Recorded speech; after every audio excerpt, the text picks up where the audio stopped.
Good morning. കാശ്മീരിലെ 3-ാം ദിനം. രാവിലെ ഇപ്പോൾ ഒരു 6:30 അപ്പോൾ ഒന്ന് കാശ്മീരിലെ വഴികൾ നടക്കാൻ ഇറങ്ങിയത് അവിടെ. നല്ല തണുപ്പുണ്ട്.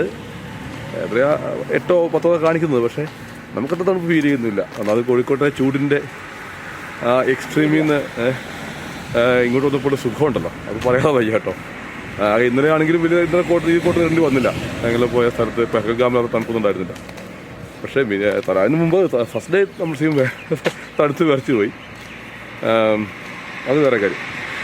അതായത് രാവിലെ നടക്കുക, സൂര്യൻ ഉദിച്ച് വരുന്നേ ഉള്ളൂ. അങ്ങ് കാശ്മീരിൽ മലനിരകളിൽ, അല്ലെങ്കിൽ നമുക്ക് ഏതൊക്കെ പേരൊന്നും എനിക്ക് അറിയത്തില്ല, എന്നാലും സൂര്യൻ ഉദിച്ച് വരുന്നതിൻ്റെ ഒരു സ്വർണ്ണ നിറം മാറുന്ന കിഴക്ക് പ്രദേശം കാണാം, കിഴക്ക് ദിക്ക് കാണാം. അപ്പോൾ അങ്ങോട്ട് ഞങ്ങൾ നോക്കുമ്പോൾ സൂര്യന് അഭിമുഖം നടക്കാമെന്ന് വിചാരിച്ചു. കാരണം എന്നാൽ സൂര്യനെ കൂടെ ഒന്ന് പിടിക്കാമല്ലോ കരുതിയിട്ട്. അപ്പോൾ അങ്ങനെ നടന്നുകൊണ്ടിരിക്കുക. ഈ വഴി പോയാൽ എൻ്റെ ഒരു ഭൂമിശാസ്ത്രപരമായ ഓർമ്മ ചാനൽ നടന്നാൽ നമ്മൾ ഇവിടെ എത്തേണ്ടതാണ്, ഡാലിലേക്ക് എത്തേണ്ടതാണ്, എത്തുമെന്നാണ് വിശ്വാസം. ഇതറിയില്ല എവിടെ പോകാൻ പറ്റുന്ന പറഞ്ഞില്ല. കാരണം 7 മണി തിരിച്ചു വരണം. ഇപ്പം 6:30 ആയിട്ടുണ്ട്. 15 മിനിറ്റ് നടക്കുക എന്നുള്ളത് മാത്രമേ ലക്ഷ്യമുള്ളൂ. അതിലും സന്തോഷം. ആ പുറകിൽ കാണുന്ന ബിൽഡിങ്ങിലാണ് ഞങ്ങൾ താമസിച്ചത്. ആ ഹോട്ടലാണ് ഞങ്ങൾ താമസിച്ച ഹോട്ടൽ. അതാണ് ഒപ്പറ ഇന്നാണ് പേര്. നല്ല ഫെസിലിറ്റി ഉള്ള ഒരു ഹോട്ടൽ തന്നെയാണ്. 3-ാം ദിവസം സൂപ്പറായിട്ട് പോകുന്നു. നല്ല എന്താ പറയുക, നമുക്ക് നല്ല എൻജോയ് ചെയ്യാൻ പറ്റിയ തണുപ്പായിട്ട് ഒത്തിരി ഇഷ്ടമായി. ഇതാ അവിടെ കിഴക്ക് ദിക്കിൽ സൂര്യൻ അങ്ങനെ ഉദിച്ചു വരുന്നുണ്ട് കേട്ടോ. ഒരു മോസ്കിൻ്റെ മിനാരത്തിന് മുകളിൽ സൂര്യൻ ഉദിച്ചു വരുന്നതിൻ്റെതായ സ്വർണ്ണ ഛായ അങ്ങനെ വന്ന് നിൽപ്പുണ്ട്. വഴികളിൽ ആരുമില്ല, വിജനമാണ് വഴികൾ. ഇനി നടക്കുന്ന റെസ്ട്രിക്ഷനോട് അറിയത്തില്ല. നമ്മൾ നടക്കുക. ഐഡിയ എടുക്കാമായിരുന്നു, ഐഡിയ എടുത്തുമില്ല. സാരമില്ല, എന്തോട്ടെ. അങ്ങനെ ഒരു കാശ്മീരിലെ അനുഭവങ്ങൾ എന്താ പറയുക, തീർച്ചയായിട്ടും നമ്മൾ ഇവിടെയൊക്കെ വായിച്ചിട്ടും കേട്ടിട്ടുണ്ട്, കുട്ടിക്കാലത്തോടെ കേട്ടിട്ടുണ്ട്. ലോകത്ത് എങ്ങും പോയില്ലെങ്കിലും യാത്ര ഇഷ്ടപ്പെടുന്നവർ മറ്റെങ്ങും പോകാൻ പറ്റിയില്ലെങ്കിലും ഒരിക്കലെങ്കിലും കാശ്മീരിൽ പോയാൽ എല്ലാ നാട്ടിലും പോയതിന് തുല്യമാണെന്നാണ് പറയുന്നത്. അപ്പോൾ ആ ഒരു വാക്ക് അറിവുള്ളവർ പറഞ്ഞ കാര്യങ്ങളൊക്കെ 100% ശരിയെന്ന് തന്നെ ഈ 3 ദിവസത്തെ അനുഭവം പഠിപ്പിക്കുന്നു.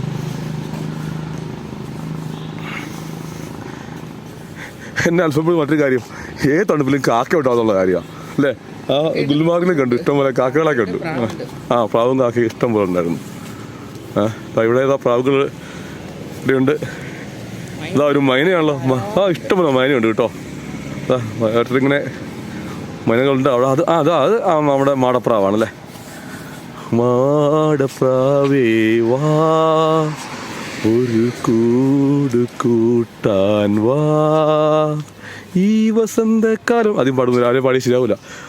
അതിന് സൗണ്ട് അല്പം കംപ്ലീറ്റ് ആയിട്ടിരിക്കുകയാണ്. ഓക്കെ.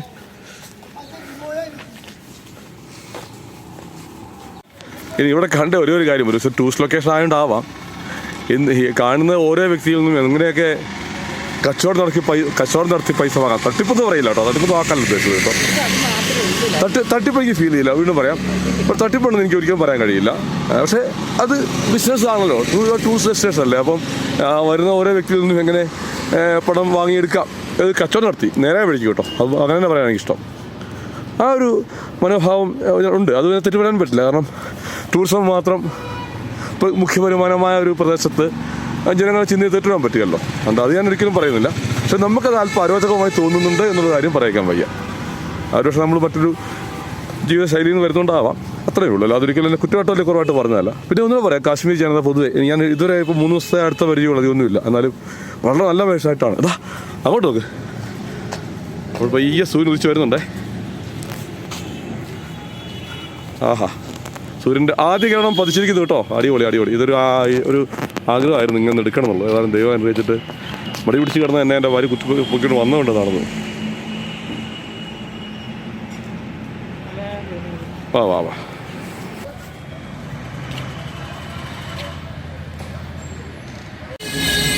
അങ്ങനെ സൂര്യൻ ഉദിച്ചിരിക്കുന്നു. ഞങ്ങൾ മുന്നോട്ട് നടപ്പ് അത് തുടരുക. നല്ല തികച്ചും രസകരമായ ഒരു അനുഭവം.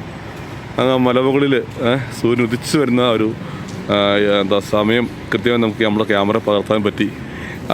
രസകരമായ കാര്യം, സ്വന്തം വീട്ടിലും സ്വന്തം നാട്ടിലൊക്കെ സൂര്യൻ ഉദിക്കാറുണ്ട്. പക്ഷേ അതൊക്കെ കാണുന്നത് അത്യപൂർവമാണ്. പക്ഷേ ഇതിനേക്കാൾ ബ്യൂട്ടിഫുൾ ആവാം നമ്മുടെ വീട്ടുമുറ്റത്ത് നിന്നുള്ള സൂര്യോദയം കാണുക എന്നുള്ളത്. പക്ഷേ ഈ പറഞ്ഞ പോലെ നമുക്ക് സ്വന്തം ആൾക്ക് വലിയ വിലയൊന്നും തോന്നുകയല്ലോ, അതുകൊണ്ടാവാം. ഇതാ പ്രാവുകൾ സൂര്യനെ നോക്കി നമിക്കുന്നു, മൈനകൾ സൂര്യോദയത്തിൽ അങ്ങ് ആർമാദിക്കുന്നു. യെസ്, മാർക്കറ്റ് ആകും അല്ലേ? അല്ല, അതിനെ പോകാൻ ഒരു ബോർഡ് കണ്ടു, ലാൽ സബ്സി മണ്ടി. അപ്പോൾ ഇപ്പോഴത്തെ മാർക്കറ്റാണെന്ന് തോന്നുന്നത്. അതിലെ വാഹനങ്ങൾ ഇഷ്ടം പോലെ വന്ന് കിടപ്പുണ്ട്. പച്ചക്കറികളൊക്കെ ആയിരിക്കും അവിടെ ഉണ്ടാകുക, അതാവാം ഇത്തരം വാഹനങ്ങളവിടെ ഉള്ളത്. സഹസ്ര സീമ ബൽ 10th ബറ്റാലിയൻ എന്ന ബോർഡ് കാണാം അവിടെ. ശ്രീനഗർ ഉണങ്ങിയ മരച്ചില്ലകൾക്കിടയിൽ സൂര്യൻ ഉദിച്ചിരിക്കുന്നു. പുതിയ സൂര്യൻ്റെ പക്ഷത്തിൽ തിളങ്ങി നിൽക്കുന്ന ബിൽഡിങ്ങുകൾ, നിഴലുകൾക്ക് നീണ്ട കൂടിയിരിക്കുന്നു. കണ്ടില്ലേ, നീണ്ട നിഴലുകൾ നമുക്ക് സാക്ഷിയായിട്ട് കാവലായിട്ട് മുമ്പിൽ പോകുന്നുണ്ട്. അതെ അതെ അതെ. ഇവിടെ ഒരു ശ്വാനൻ വരുന്നുണ്ട്. നമ്മൾ എന്താ പറയുക, രോമകുപ്പായം ധരിക്കുമ്പോൾ അവർക്ക് ഈശ്വരനെ കൊടുത്തിട്ടുണ്ട് രോമം കൂടിയ കവറിങ്. അതുകൊണ്ട് തന്നെ അവരെ തണുപ്പ് ബാധിക്കുന്നതേ ഇല്ല. ഒരു 4 കൂടി എന്ന് പറയാം, 5 6 കൂടിയ ഒരു ജംഗ്ഷനാണ്. ദൂരെ ദൂരെ മഞ്ഞുമലകളിൽ സൂര്യൻ്റെ വെളിച്ചം തട്ടി പ്രതിഫലിക്കുന്ന സീൻ കണ്ടോ? സന്തോഷമല്ല, അഭിമാനകരമായ അതിനേക്കാളുപരി വളരെ പോസിറ്റീവായി തോന്നിയൊരു കാര്യം. പോകുന്ന വഴിക്കൊക്കെ കാര്യമായ ആർമി ചെക്ക് പോസ്റ്റുകളുണ്ട്. പക്ഷേ ഇവിടെയൊക്കെ അവർ ചോദിക്കുന്നത് നിങ്ങൾ എവിടുന്നാണ് ചോദിക്കുക. ഇപ്പം കേരളം എന്ന് പറയുമ്പോൾ തന്നെ അവരുടെ മുമ്പിൽ ഒരു ചിരി വരാറുണ്ട്. അവിടെ ആ പോലീസുകാരൻ്റെ അല്ലെങ്കിൽ പട്ടാളക്കാരൻ്റെ മുഖത്ത് വളരെ ഫ്രണ്ട്ലി ആയിട്ടാണ് ഫീൽ ചെയ്തത്.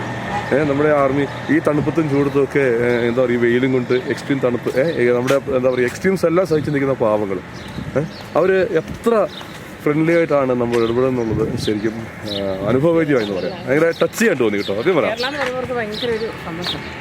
അത് മനസ്സിലിങ്ങനെ ഇനിയും വരാൻ തോന്നുന്ന വിധത്തിൽ അല്ലെങ്കിൽ വളരെ ഫ്രണ്ട്ലി ആയിട്ട് നമ്മൾ ഇരിക്കാം. നമ്മളൊക്കെ ഒരു പക്ഷേ സ്വർഗത്തിലാണ് ജീവിക്കുന്നത്. കാരണം നമുക്ക് അമിതമായ ചൂടോ അമിതമായ തണുപ്പോ സഹിക്കേണ്ടതില്ല. പക്ഷേ ഈ എക്സ്ട്രീമിൽ കഴിയുന്ന നാടും വീടും വിട്ട് രാജ്യത്തിന് വേണ്ടി സേവനം ചെയ്യുന്ന ആ ആർമി ഉദ്യോഗസ്ഥരുടെ അല്ലെങ്കിൽ ആ ജീവനക്കാരുടെ നല്ല പോസിറ്റീവ് മനോഭാവം തീർച്ചയായിട്ടും വളരെ എന്താ പറയുക, നമുക്ക് ശരിക്കും റിയലി പട്ടാളക്കാരെ കുറിച്ച് നമ്മുടെ മേരാ ഭാരത് മഹാനൊക്കെ പറയുന്ന പോലെ എത്ര നന്നായിട്ടുള്ള പെരുമാറ്റം ടച്ചിങ് ആയിട്ടുണ്ട്. കുറേ നടന്നു തിരിച്ച് നമ്മുടെ ഹോട്ടലിൻ്റെ മുമ്പിലേക്ക് എത്തിയിട്ടോ. ഇതാണ് നമ്മൾ താമസിച്ച നോപ്രായി.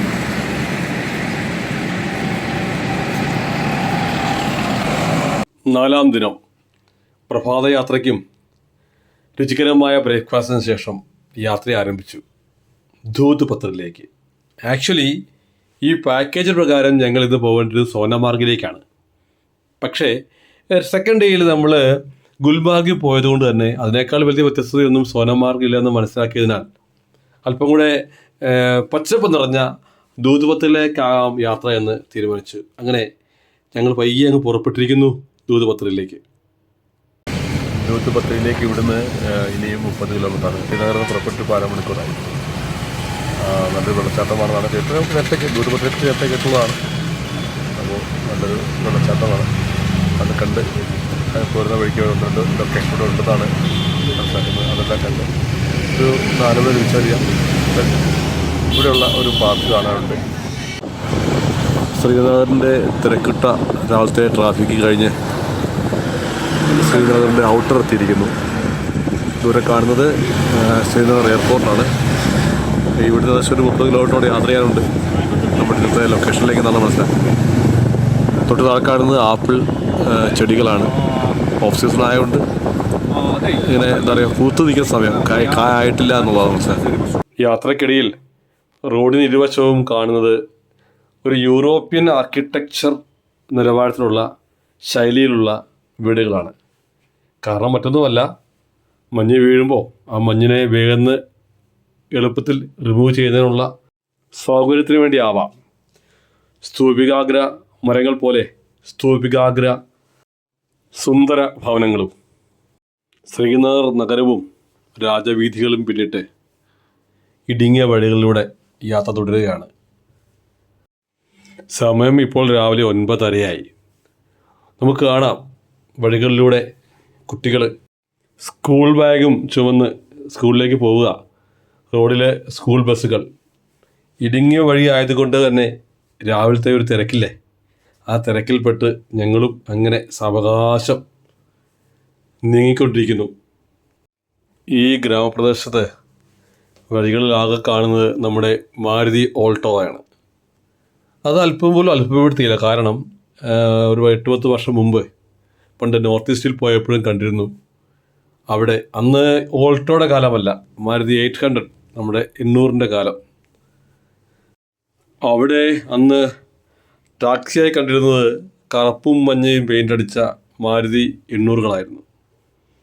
അപ്പോൾ മാരുതി 800 ഓൾട്ടോയിലേക്ക് അപ്ഗ്രേഡ് ചെയ്തെങ്കിലും മാരുതിയെയും സുസുക്കിയെയും വിട്ടിട്ടില്ല നമ്മുടെ ഉത്തരേന്ത്യൻ ഗ്രാമങ്ങൾ.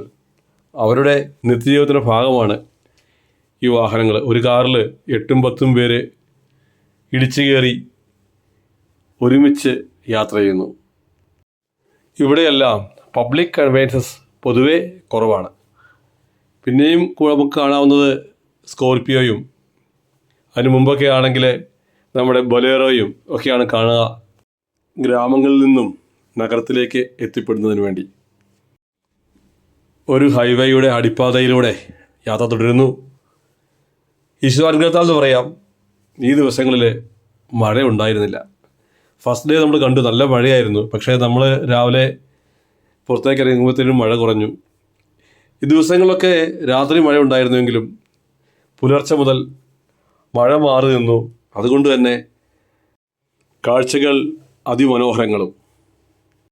നഗരത്തിൽ നിന്നും പച്ചക്കറികളുമായി ഗ്രാമത്തിലേക്ക് പോകുന്ന ചെറിയൊരു ഓട്ടോറിക്ഷയും പിന്നിട്ട് മുന്നോട്ട് നീങ്ങുമ്പോൾ വീണ്ടും ചെറിയൊരു ജനവാസ കേന്ദ്രം, ചെറുതെങ്കിലും മനോഹരങ്ങളായ ഭവനങ്ങൾ, പച്ചപ്പ്, മതിൽ കെട്ടിയ ഇടവഴികൾ, ആകാശ നീലിമ അതിൻ്റെ പീക്ക് ലെവലിൽ നമ്മുടെ മുന്നിൽ അങ്ങ് നിറഞ്ഞാടുകയല്ലേ. എത്ര രസമാണെന്ന് നോക്കി ഈ പച്ചപ്പും നീലിമയും തമ്മിലുള്ള ഈ ഒരു സങ്കലനം.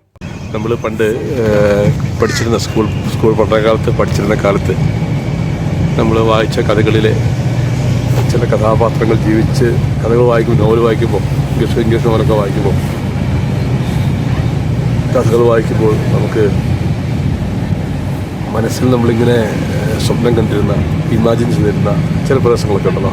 അതായത് വരികളിലൂടെ നമ്മൾക്ക് ബിംബങ്ങൾ തന്നിരുന്ന ആ ബിംബങ്ങളോട് യോജിക്കുന്ന വിധത്തിലുള്ള ഒരു എന്താ പറയുക ഒരു പ്രകൃതിയാണ് നമുക്കിവിടെ മുന്നിൽ കാണുന്നത്.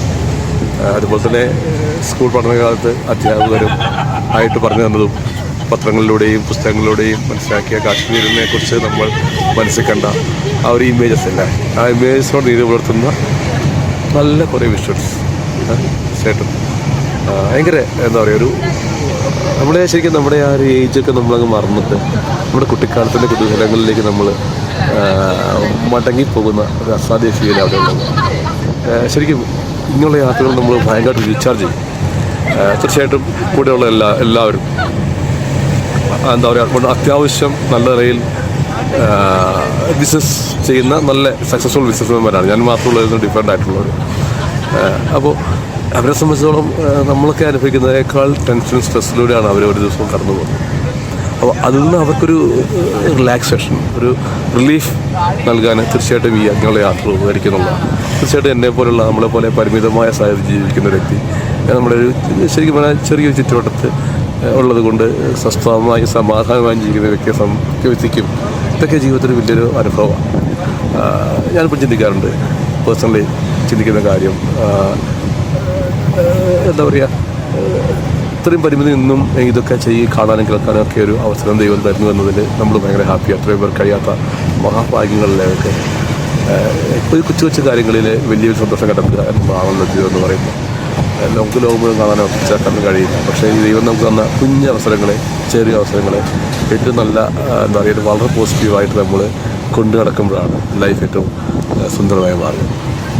അതല്ലേ എൻ്റെ ഒരു സന്തോഷവും സുഖമൊക്കെ പറയാം. At the end of the day എന്താ പറയുക, ജനനത്തിനും മരണത്തിനും ഇടയിലുള്ളത് കുറേ നിമിഷങ്ങൾ നമുക്കുള്ളൂ. അതിലൊരു കൂടുതലും നമുക്ക് പരിമിതികളും പരിഭവങ്ങളും കുറവുകളും കുറ്റങ്ങളും ഒക്കെയാണ് നമുക്ക് എല്ലാവർക്കും ഉള്ളത്. അപ്പോൾ അതിനിടയിൽ കിട്ടുന്ന ഈ നിമിഷങ്ങളാണ് നമ്മുടെ ലൈഫിൽ ഏറ്റവും വർത്തായി മാറുന്നത്. അതിന് നമ്മൾ മാക്സിമം എൻജോയ് ചെയ്യുക. അത് പറയുക എപ്പോഴും എൻ്റെ സുഹൃത്തുക്കളോടും അല്ലെങ്കിൽ മക്കളോടൊക്കെ പറയുന്ന പോലെ തന്നെ എന്താ പറയുക, വലിയ വലിയ നമ്മുടെ സങ്കടങ്ങളൊക്കെ മാറ്റിവെച്ച് കുഞ്ഞു കുഞ്ഞ് ഇത്തിവട്ടത്തിലുള്ള കൊച്ചു സന്തോഷങ്ങൾ അങ്ങ് എൻജോയ് ചെയ്ത് അങ്ങ് ആരെ വാ നോക്ക് മുന്നിൽ കാണുന്നത് പൂത്ത് നിൽക്കുന്ന ആപ്പിൾത്തോട്ടങ്ങളാണ്. ഇതൊരു ആപ്പിൾത്തോട്ടം കേട്ടോ. ഇത് ആപ്പിളില്ല, ആപ്പിൾ തോട്ടമാണ്. Yes, okay. ആപ്പിൾ नीचे आ जाओ, नीचे तो ठीक पहुंचा तो सब गार्डन में एप्रिकॉट लगा. ആനെ പോലെ ഓക്കെ. ഇതെല്ലാം ആപ്പിൾ തോട്ടങ്ങൾ കേട്ടോ. ആപ്പിളിൽ പൂത്ത് നിൽക്കുന്ന ആപ്പിൾ കേട്ടോ, flowers. Okay. Just like maple. Maple. Very oldest. See. Near about ആൽമരം പോലെയാ. near about 400, 500, 600 years. Chinar plant. Yeah, first tree is bring from Iran. 1374. ഓ, chinar trees.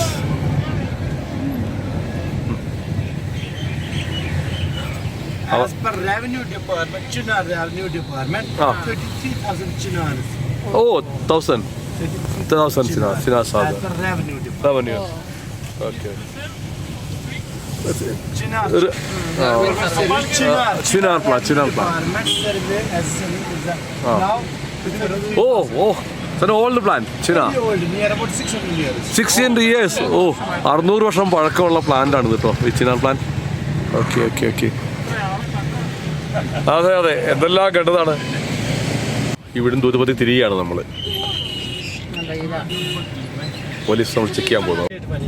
Popular trees, willow trees, cricket bat.